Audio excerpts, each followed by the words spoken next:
Hello, Canada. Welcome back to another edition of the Canadian Citizen Journal. I'm your host, alias Tagai.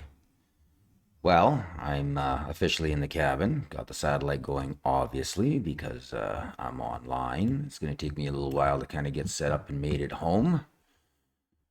So today's episode, we're going to deal a little bit with the tariff issue. We've got a little bit more about where Trump is going and what he knows, and then we're going to show you a little bit of what he knows about Mark Carney, the person the Liberals just put in power. And if you look up the definition of what a dictator is, it is a person who isn't elected that assumes power. There's many different versions of how they word it, but it's pretty much a non-elected person who rules a country or nation. We officially have a dictator. So for all those years that we called Trudeau a dictator, even though he was, because they couldn't vote him out in his own party, he changed the party rules to a fascist, communist style rule that they couldn't remove him. Now we have literally the perfect definition of what a dictator is. So like I said, we're going to dabble a little bit on the Chinese tariffs. We're going to move into Trump. Then from there, skip into Carney. And then we got a couple funny ha-has, funny disgusting. I'm not quite sure at the end of the show. Let's just kind of take off. And we will start with China. And what they're doing to Canada and why.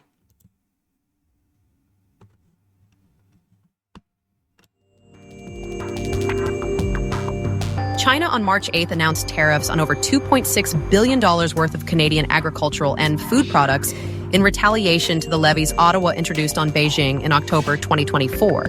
The levies, announced by China's Commerce Ministry, are scheduled to take effect on March 20th, matching the 100% and 25% import duties Canada slapped on China's electric vehicles, steel, and aluminium products just over 4 months ago. The Chinese Commerce Ministry said a 100% tariff would be placed on Canadian rapeseed oil cakes, and peas, while a 25% duty would be applied to Canadian aquatic products and pork.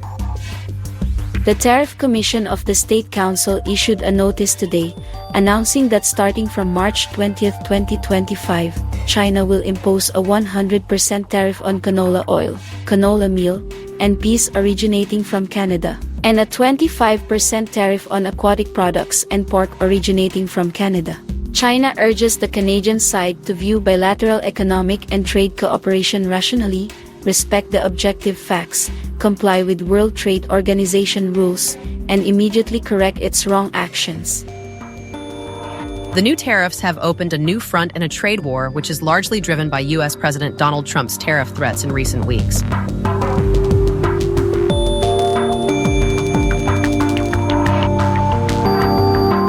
Doesn't that sound a lot like what Trudeau and all the Liberals and NDP are screaming about what the United States is doing to us? That they're unjust and they harm Canadian rights. They're illegal. It's almost the same thing, but yet I don't see sake flying off the shelves. Well, mind you, I guess that would be Japanese, but you know what I mean. Where's all the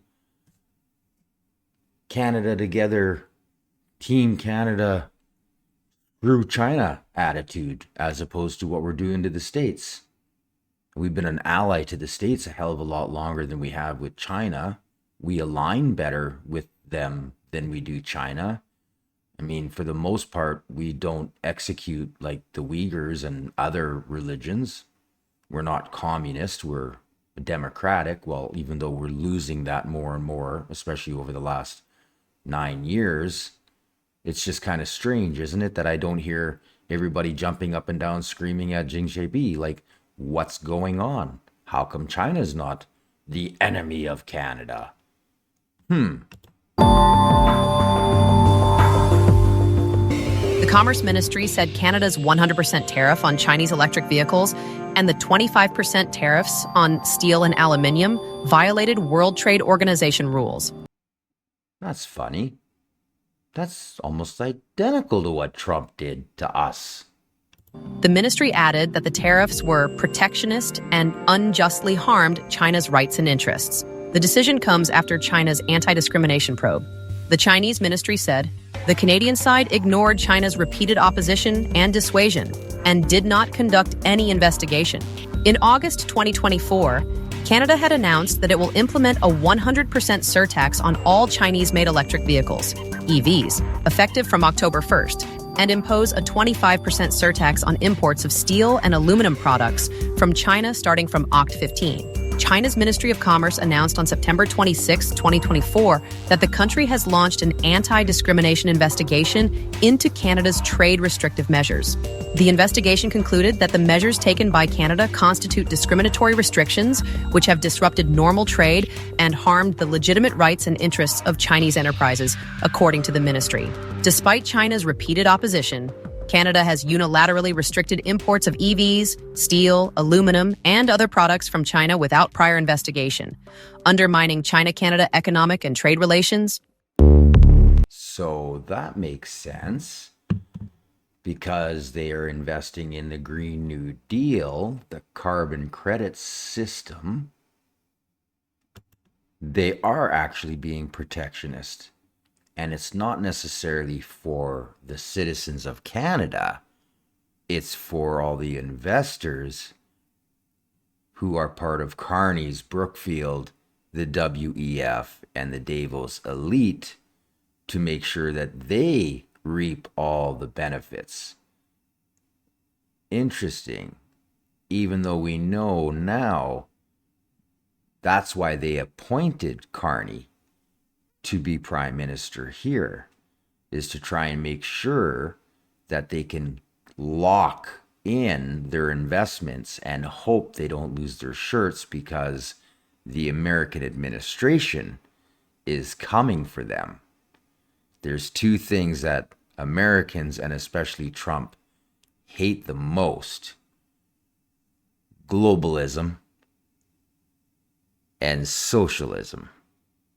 And if you add that green agenda in there, well, you don't get to be enemy number one with, I mean, that's the top three right there. We are literally in their crosshairs, but there's still more to this story that I'm going to divulge. Let's listen a little bit more, this time with Trump talking. And you spoke to the president of Mexico today. I want to talk about tariffs, because even as you're seeing this optimism and excitement, there's some nervousness over your tariffs. Markets have been selling off. People are not sure how to view it. Why did you roll back or put a pause into some of the tariffs until April 2nd? Because I wanted to help Mexico and Canada to a certain extent. We're a big country, and they do a lot of their business with us, whereas in our case, it's much less significant. We do very little with Canada by comparison. And I wanted to help the American car makers until April 2nd. April 2nd, it becomes all reciprocal. What they charge us, we charge them. It's a big deal, but what they charge us, we charge them. But this is short term, and I felt that for the good of the American car makers and the MCA, you know, the USMCA, that's Mexico, Canada.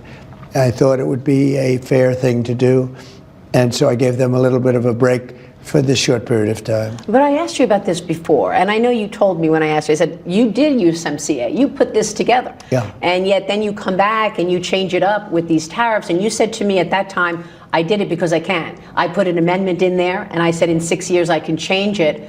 But I think CEOs want to see predictability. They say, look, I have to speak with shareholders. I've got to make plans for CapEx spending. I can't if it's 20% one day and then it's off for a month and it's 25%. Yeah. So can you give us a sense of whether or not we are going to get clarity for the business community?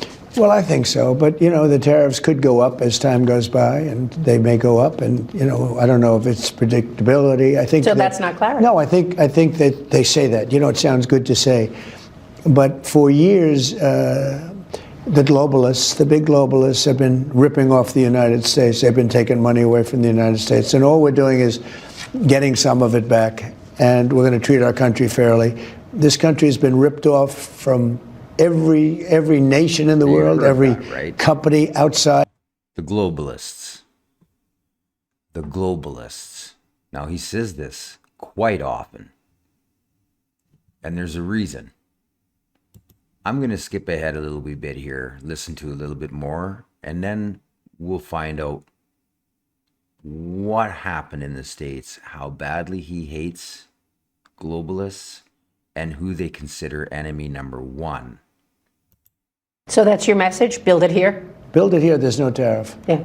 The public companies want to make sure that we have clarity. After April 2nd, when those reciprocal tariffs go in, is that it? Are you going to change anything after that? Will we have clarity? You'll have a lot, but we may go up with some tariffs. It depends. We may go up. I don't think we'll go down, but we may go up. But they have plenty of clarity. They just use that. That's like almost a soundbite. They always say that. We want clarity. Look, our country's been ripped off for many decades, many decades, and we're not going to be ripped off anymore. On the tariffs, what are the automakers going to do for a month? I mean, you say you wanted to help American automakers. Yeah, I did. You spoke with the three. It's a transition period. Okay. You hear that? It's a transition period. Oh, Dougie. You screwed your province bad. And it's a transition into April. And after that, I'm not doing this. I mean, I told them, I said, look, I'm going to do it this one time, but after that, I'm not doing it. They called me and they wanted help during this little transition period, and I gave it to them. Now, this is something that not a lot of people are talking about. And it should be in the mainstream media. And considering it was out before the Liberal election, you would have thought it would have been really prevalent, really important to Canadians before they made a choice on who they were going to elect as their prime minister. You'd think, right? Listen carefully. Mark Carney's plan for global climate domination. Just before entering the Liberal race, he was accused by House Republicans of being part of a green cartel. Interesting, don't you say? Mark Carney's greatest skill appears to be his remarkable ability to find a soft landing when things get complicated. His most recent exit was on January 15th from GVANS, an organization he founded and co-chaired, which is now being investigated by the U.S. House Judiciary Committee for allegedly violating antitrust laws by pressuring companies to adopt net zero goals. Whatever political motivations may be behind this probe, it indicates a major decline in popularity for the kind of climate-focused agenda Carney has been pushing. And what did Carney do the day after his resignation from GVANS? He officially threw his hat in the Liberal leadership race.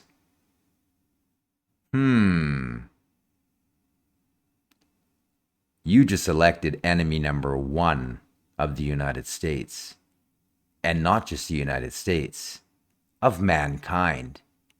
This guy is evil. I've been saying it over and over. A lot of other media have been trying to report it.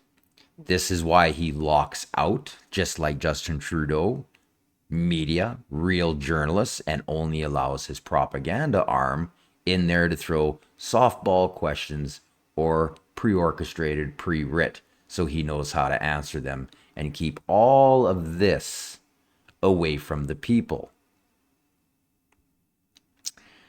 So the Glasgow Financial Alliance for Net Zero, GVANS, was launched by Carney, who was the then UN Special Envoy on Climate Action and Finance in April 2021. The organization was set up as a UN-backed global coalition of financial and banking institutions in order to accelerate the transition to net zero by 2050 in line with the Paris Agreement. GVANS operated like an umbrella, uniting various sector-specific alliances.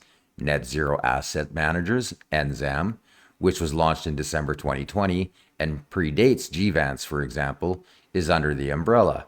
GVANS' most recent troubles appear to have started on June 11th, 2024, when the Republican-dominated Judiciary Committee in Washington released a report titled Climate Control, exposing the decarbonization collusion in environmental, social, and governance. That'd be that famous ESG.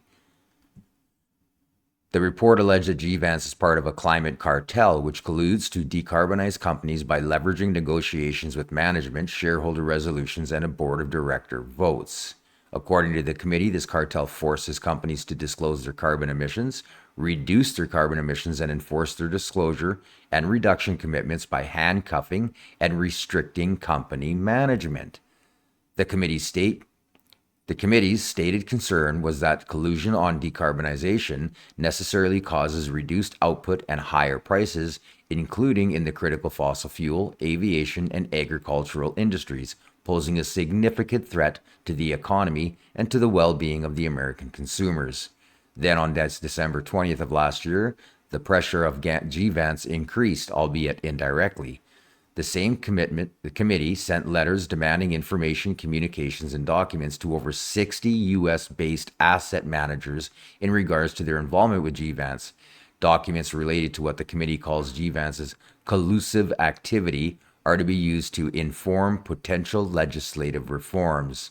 On December 31st, GVANS suddenly decided it would restructure, according to environmental advocacy group Global Canopy. GVANS was originally an umbrella group for various financial institution net zero alliances that has now shifted to a less ambitious group formed by specific financial institutions. It goes on and on. Really what it is it's a bribery scheme. And by taking over governments and having representatives force this on companies, if they can't meet it, they lose out on future bids, or they actually will introduce other competitive companies, which then end up putting these guys out of business. It literally is a communistic takeover using the green credit or Green New Deal to do it. It's all a disguise. That would be the umbrella. So they're all protected by this, when in actual effect, everybody's in on it except for the companies they're trying to take over. Years ago, I ran across this with what you may remember was called Kyoto. And when I sat on a board discussing the emissions that were coming from smokestacks in Canada, I ended up finding out by a couple inside guys what exactly was going on. And then when I started reading the fine print, I realized that's exactly what it was. It was a way for large corporations that they could use to sell credits to little companies, putting pressure on the companies and taking revenue out of their pockets. If they couldn't buy the credits, they'd have to up the prices. If the prices got too high, a larger company could then move in on their turf and take over that company. Or that company itself would lose that job because they were dirty, and new companies could then bid on it and would take it over. It's the same thing. It's a communistic, socialist approach on how to take over corporations, except for in this case, it's not necessarily going to a couple people at the top of the government. It's feeding everybody's palms from the government right up to the billionaires. This is a big scam, and it's gotta stop. Now listen to this. This is a liberal, retired liberal MP, and listen to what he has to say about Mark Carney. The worst person to deal with this. And if you don't like what Justin Trudeau's done, you're going to hate what he did. He's Justin Trudeau 2.0. He's the man that's been behind the green drift and the green scam that has hurt the Canadian economy and has hurt Canadians generally, while at the same time doing nothing except furthering the interests of a handful of individuals who've decided maybe it's a good idea to get our companies to invest in Brazil, the Middle East. Did you hear what he said? He knows what's going on. And build pipelines there while blocking them here in Canada. And now Canada finds itself with a tariff war in which our so-called trump card is oil and gas. Imagine if we had a couple of pipelines that people like Mark Carney weren't so prepared to definance and to block. We'd have options to sell to other countries who would definitely take, because there is a business case, like what Trudeau says, for our natural gas and oil. Countries like, South Korea, Germany, Latvia, Lithuania, Greece. I mean, the list goes on. The number of countries that came to Canada, we said, no, there's no business case. Look, I have nothing personally against Mr. Carney, but to believe that a guy with, has had to leave his job here in Canada, go to Britain, and then find himself head of an organization called GFANS, the Global Financial Alliance for Net Zero, now being subject to rumors and potentially pursuit of concerns by the U.S. antitrust of cartelization of the investment sector. I think it's very, very serious. We have banks now walking away from it in Canada and saying this is really very, very bad. Not just because Donald Trump was elected, because in of itself, last year when the Biden administration was in power, there was this feeling that this would treat, and it would definitely invite an antitrust investigation in which, unlike Canada, where our competition bureau, having worked on this thing for over 10 years, is really very hard to prove any type of illegal activity. In the United States is based on balance of probabilities, which is basically a civil case. And if you are seen as Mr. Carney, his group, as trying to stifle capital from getting to the oil and gas sector, you are going to be subjected to triple damages. So if the damage is $4 billion, it's triple. You're going to be subject to a $12 billion, lawsuit, and it will be enforceable. So that's why I think a lot of these smart banks and investment companies have walked away from this place like a bad smell, and that's Mark Carney's legacy. But I don't want to get beyond that because I think I want to see how much rope he's willing to sell himself in order to hang himself, because I think the Liberal Party has a real problem. They need, at the very least, to get rid of the Mark Carneys and the Stephen Guilbeaults and others like that who have done much damage to the economy and who represent the past 10 years, not the next 10 years. He nailed it. He knows what's going on. And that's exactly what the media should be telling you, but they're not. Propaganda. That's what their job is. Propaganda. Hide the truth and try to force hate and division down our throats. This is why I'm always telling you to make sure you like, subscribe, and share, and do it with any other media outlets like myself who go out and tell you the truth, put all of our homework below to show you we're not clipping bits and pieces and misinterpreting it like they do. We're actually giving you the facts. This is the future. And if we can get enough people to like and share and subscribe, we can put propaganda out of business. Now on to some funny ha-has. Funny, disgusting, not quite sure. This was in Regina. This guy peels his clothes off and starts rolling around in produce.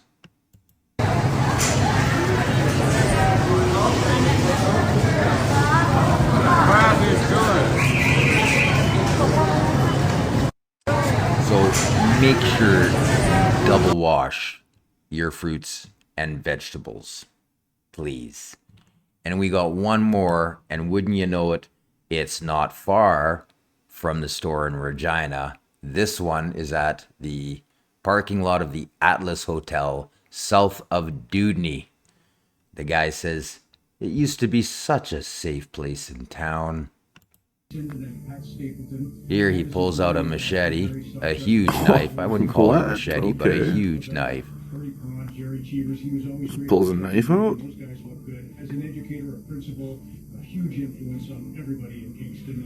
He's yelling threats at people. He's definitely cracked right out. He looks like he threw the sheath away and... What? Okay. Pulls a knife out? Trudeau's Canada.